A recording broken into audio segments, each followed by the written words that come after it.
Assalamu alaikum friends, welcome to another Erdas Imagine 2015 tutorial.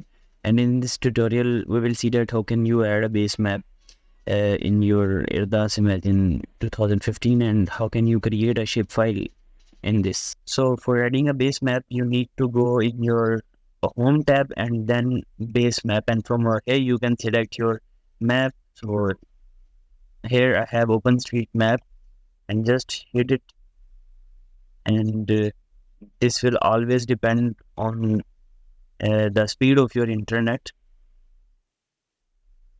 Okay, if you want to make a shapefile, then you need to make a right click over here and then new vector layer, and you can select the destination just like this, AOI.shp, and hit OK.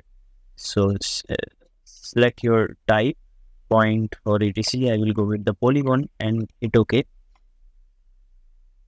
So now make a click on your AOI SHP and then go to drawing and select polygon from over here and start your polygon just like this.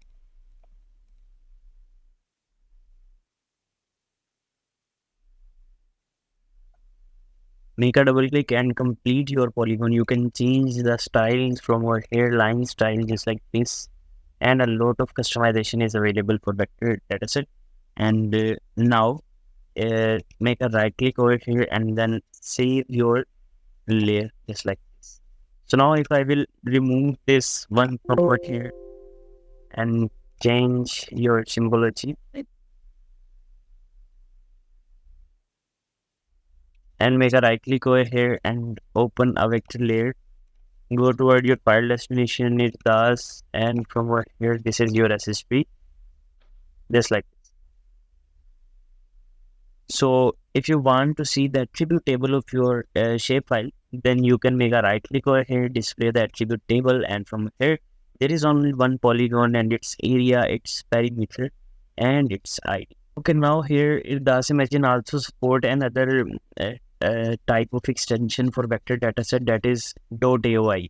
So if you want to make a AOI layer, then you can go make a right click here over here and then new AOI layer, and you can make any shape if you like. So I will go with the rectangle shape file and make a rectangle just like this, or a square, and now this is the AOI layer. Okay, and if you make a double click on your layer, then you can check its properties like perimeter, area, and etc. Okay, so Erdas Imagine supports two type of vector dataset like SHP and AOI.